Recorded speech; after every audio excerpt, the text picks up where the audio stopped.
Have you ever felt betrayed by someone you trusted? Maybe it was a close friend who turned their back on you. Maybe it was family who should have protected you, but instead hurt you.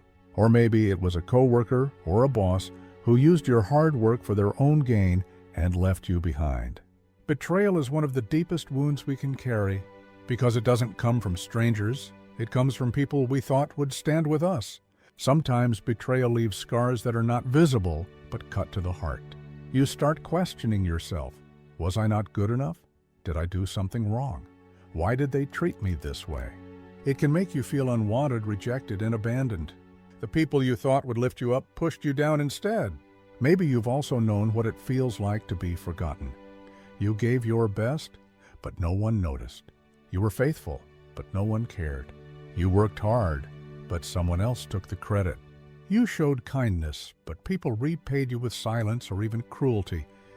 Being overlooked can feel almost as painful as betrayal, because it whispers the lie that your life doesn't matter.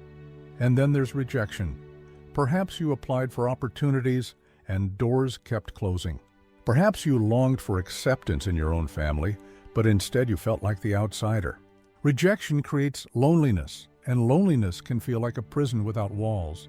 These experiences are part of life, but they can leave us broken, discouraged, and wondering where God is in the middle of it all. When we are betrayed, forgotten, or rejected, it's easy to think we've been left behind for good. But the Bible shows us that we are not alone in these struggles. There are stories of people who walked through the same pain, who were betrayed, rejected, and forgotten. And yet God was still at work in their lives. One of the most powerful examples is the story of Joseph. Joseph was a young man who faced betrayal not from enemies, but from his own brothers. He was sold, rejected, and carried away into a future he didn't choose.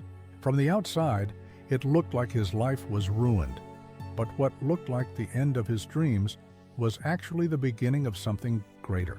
His journey shows us that betrayal is not the final word, and rejection is not the end of the story.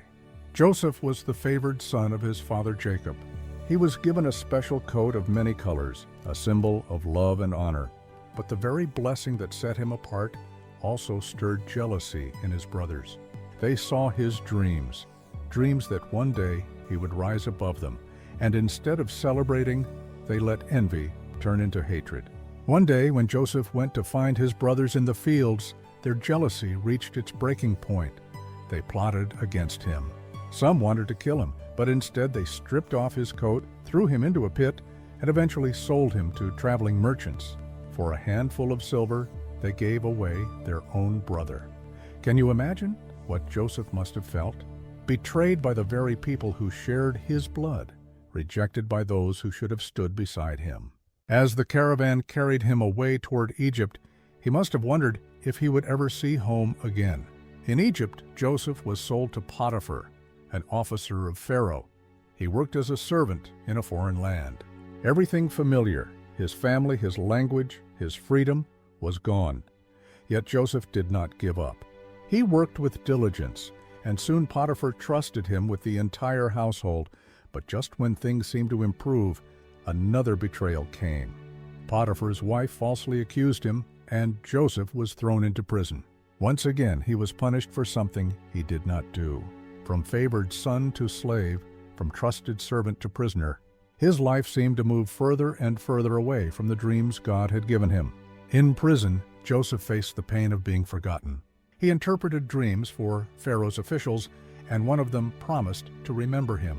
But when that man was restored to his position, he forgot Joseph completely. Days turned into months, months into years, and Joseph remained behind prison walls. Think about that. Betrayed by family, rejected in a foreign land, falsely accused, and forgotten by those he helped. It would have been easy for Joseph to lose hope, to believe that God had abandoned him. And yet, through every step, God was still with him. Even in prison, Joseph found favor. Even in the darkest places, God's presence never left. This part of Joseph's journey shows us that life does not always move in a straight line toward blessing. Sometimes it feels like every step forward is followed by 2 steps back. But the story was not over. What looked like defeat was setting the stage for something far greater than Joseph could see. Joseph's journey teaches us something we often forget. Just because life is hard does not mean God has left us. At every stage, betrayed by his brothers, sold as a slave, thrown into prison, forgotten for years, Joseph had every reason to believe his life was over. Yet the Bible repeats a simple phrase, "The Lord was with Joseph." That truth changes how we look at suffering. When betrayal comes, we may think we are alone. When people forget us, we may think our lives don't matter. But Joseph's story shows us that even in the lowest places, God's presence does not disappear. The pit, the prison, the silence, they were not signs of abandonment, but stages of preparation. It's not easy to see that in the moment. Joseph probably sat in prison wondering if his dreams were lies. He probably cried out, asking why God would let his life unravel. And maybe you've asked the same questions. Why did they betray me? Why am I stuck here? Why is life so unfair? Joseph's story gives us permission to ask those questions. Faith is not pretending everything is fine. Faith is holding on even when nothing makes sense. What looked like failure in Joseph's life was actually shaping him for something greater. The years in Potiphar's house taught him leadership. The false accusation taught him resilience. The prison years taught him patience. And when the moment finally came for him to stand before Pharaoh, Joseph was ready, not because life was easy, but because he had been refined in hardship. This is the hope we can take with us. The seasons that feel wasted are not wasted at all. The betrayal that broke you, the rejection that crushed you, the years that felt silent, they can all become the very things that prepare you for your future. Joseph's rise to power did not erase his pain, but it revealed that pain was not pointless. Maybe right now you feel like you're still in the pit or the prison. You don't see the bigger picture yet. But Joseph's life tells you this: your story is not finished. What looks like the end might be the beginning of something greater. God can take what others meant for harm and turn it into blessing. So when you feel forgotten, remember Joseph. When you feel betrayed, remember Joseph. When you wonder if hope is gone, remember that the God who was with Joseph is also with you. His presence does not leave, and his plan does not fail. Joseph's story did not end in the pit, the prison, or even the pain of betrayal. It ended with him standing before Pharaoh, lifted to a position of honor, entrusted with saving an entire nation from famine. What his brothers meant for harm, God used for good. The scars were still real, the memories were still painful, but his journey proved that no suffering is wasted in God's hands. And that's where this connects to you. Maybe right now, you're not standing in blessing. You're still in the middle of betrayal, rejection, or waiting. Maybe people have hurt you deeply and the wounds are fresh. Maybe opportunities slipped through your hands and you feel like you've been forgotten. Or maybe you've been holding on for years, wondering if the story of your life will ever turn. If that's you, Joseph's life carries a message you need to hear. The pit is not the end. The prison is not forever. Betrayal is not the final chapter. The God who was with Joseph is the same God who is with you right now. Even when you don't see it, He is working. Even when you feel invisible, He sees you. Holding on doesn't mean you won't feel pain. It doesn't mean you won't cry at night or question during the day. But it does mean you refuse to let go of hope. It means you believe that your story isn't finished, that there is still a future beyond the ashes of today. Joseph's life is proof that what feels like an ending can actually be the beginning of something greater.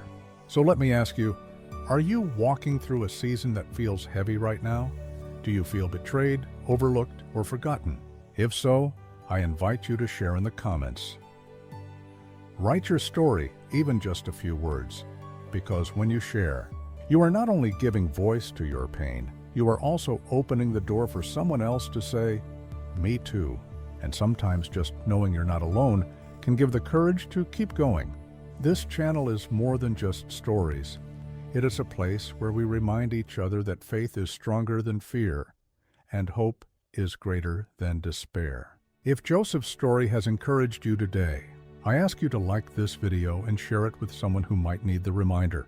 And if you want to keep walking through the Bible with us, finding hope for real life, don't forget to subscribe.